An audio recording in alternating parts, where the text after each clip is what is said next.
From the macabre minds of Laughing Devil Production comes another story from the Nightshade Diary. You know what that means. Check under the bed and make sure no one or nothing is there. Is the closet door securely shut? Then leave your disbelief behind, amp up your imagination, and hang on tight for another ride into terror and mystery.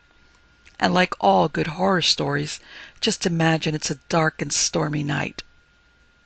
And remember, screaming like a little girl is permitted.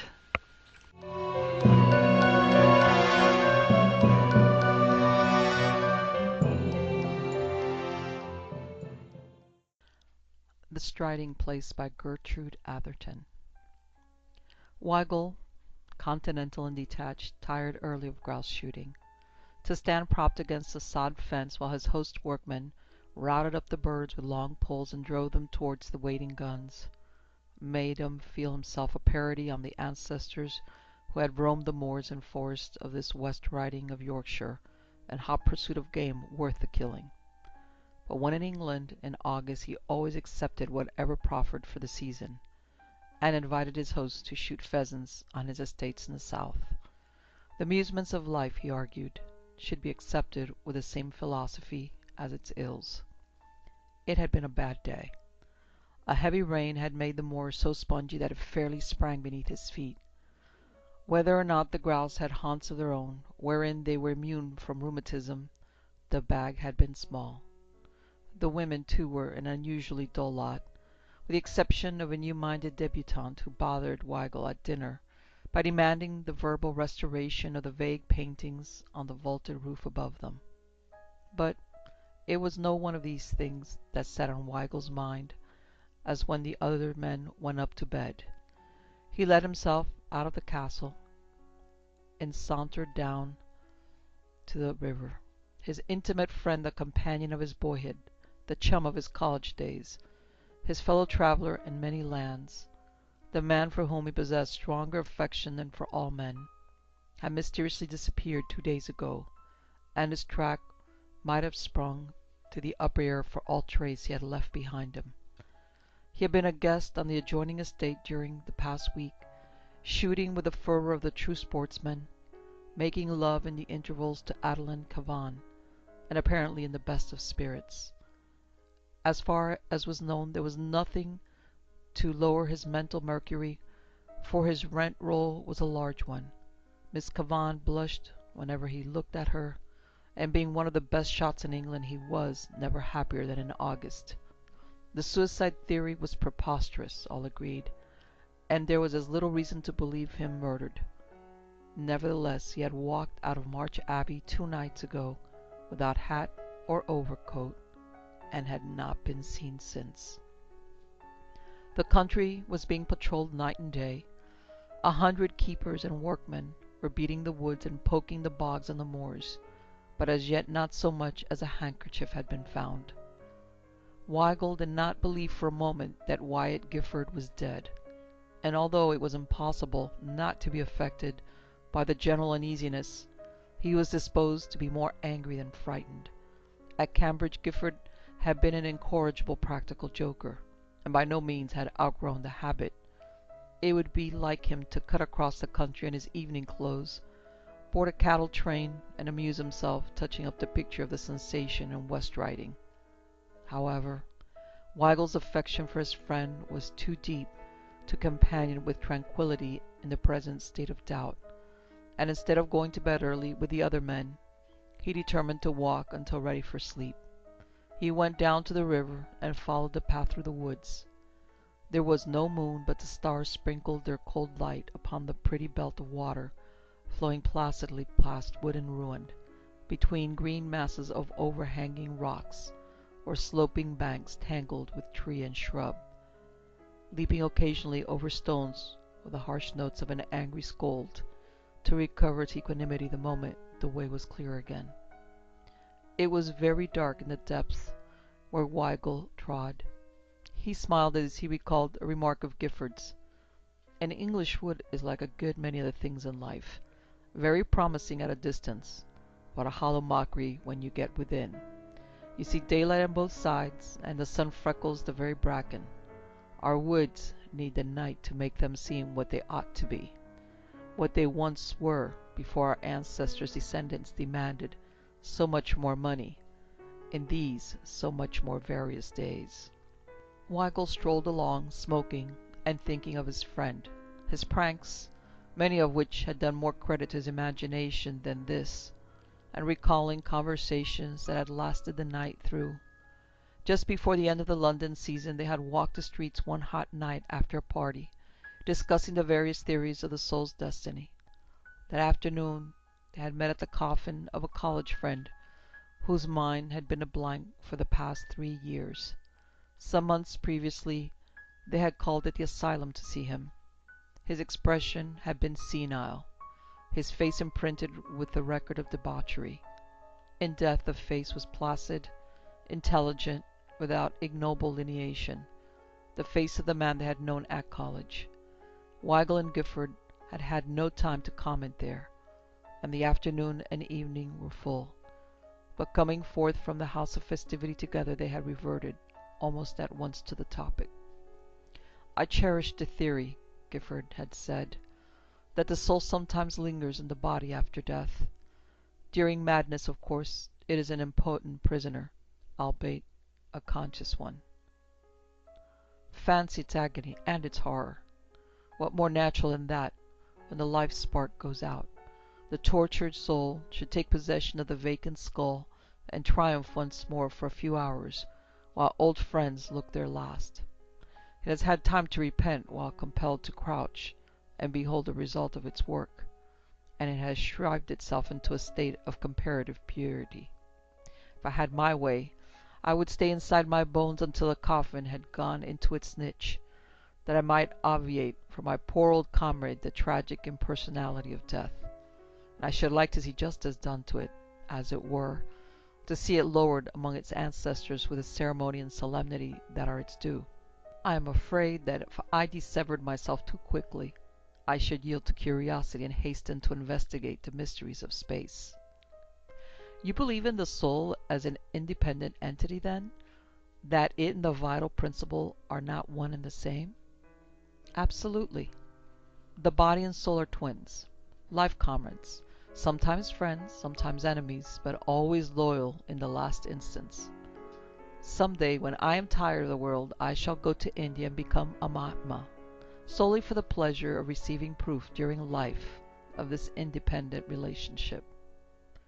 Suppose you were not sealed up properly, and returned after one of your astral flights to find your earthly part unfit for habitation. It is an experiment I don't think I should care to try, unless even juggling with soul and flesh had palled. That would not be an uninteresting predicament. I should rather enjoy experimenting with broken machinery. The high walled roar of water smote suddenly upon Weigel's ear, and checked his memory.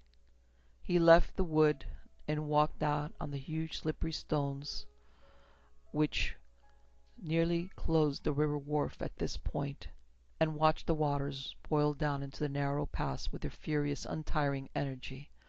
The black quiet of the woods rose high on either side. The stars seemed colder and wider just above.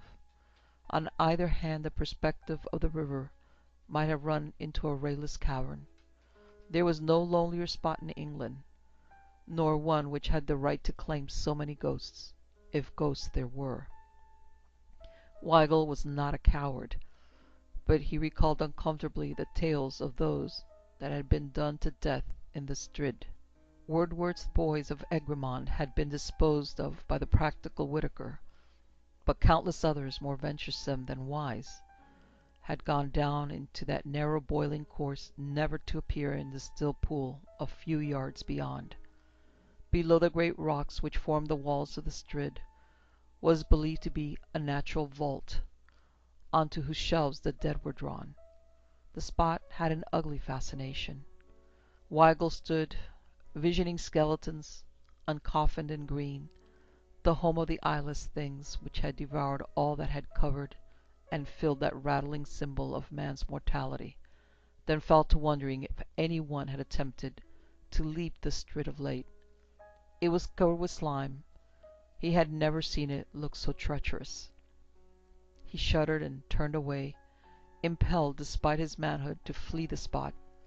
As he did so, something tossing in the foam below the fall, something as white yet independent of it, caught his eye and arrested his step.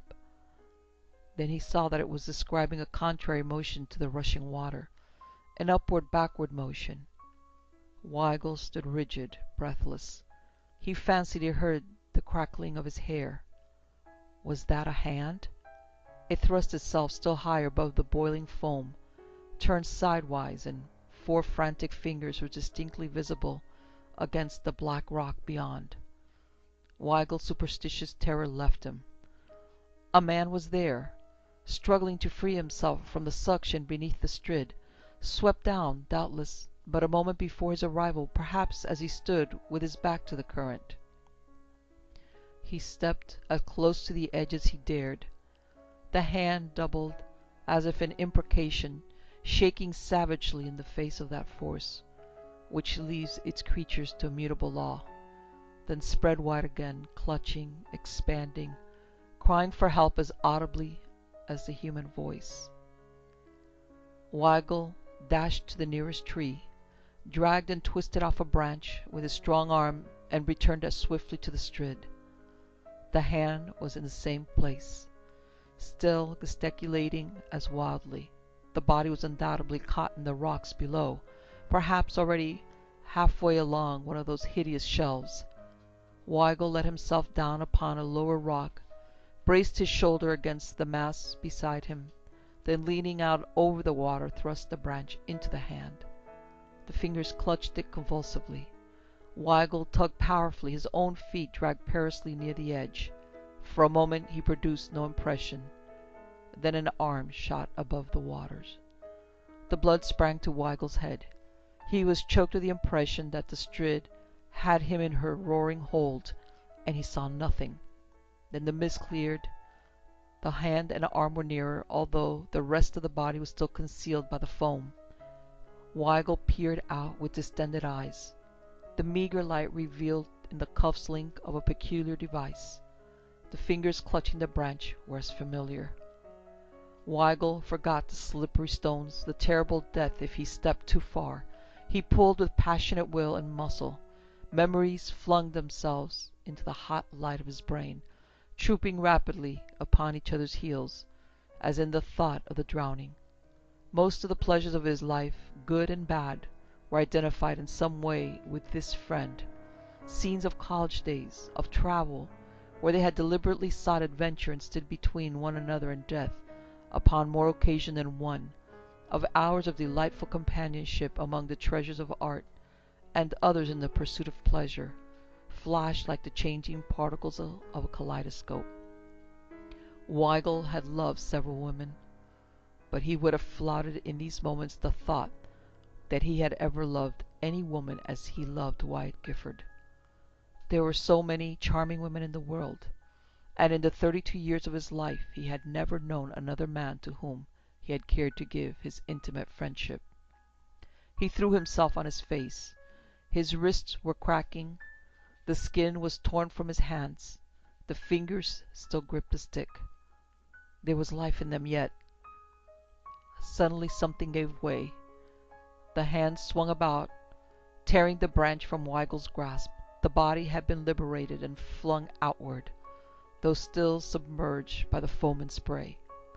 Weigel scrambled to his feet and sprang along the rocks, knowing that the danger from suction was over and that Gifford must be carried straight to the quiet pool. Gifford was a fish in the water, and could live under it longer than most men. If he survived this, it would not be the first time that his pluck and science had saved him from drowning. Weigel reached the pool. A man in his evening clothes floated on it, his face turned towards a projecting rock over which his arm had fallen, upholding the body. The hand that had held the branch hung limply over the rock, its white reflection visible in the black water. Weigel plunged into the shallow pool, lifted Gifford in his arms, and returned to the bank. He laid the body down and threw off his coat, that he might be the freer to practice the methods of resuscitation. He was glad of the moment's respite. The valiant life in the man might have been exhausted in that last struggle. He had not dared to look at his face, to put his ear to the heart. The hesitation lasted but a moment. There was no time to lose. He turned to his prostrate friend. As he did so, something strange and disagreeable smote his senses. For half a moment he did not appreciate its nature. Then his teeth clacked together. His feet, his outstretched arms pointed towards the woods. But he sprang to the side of the man and bent down and peered into his face. There was no face.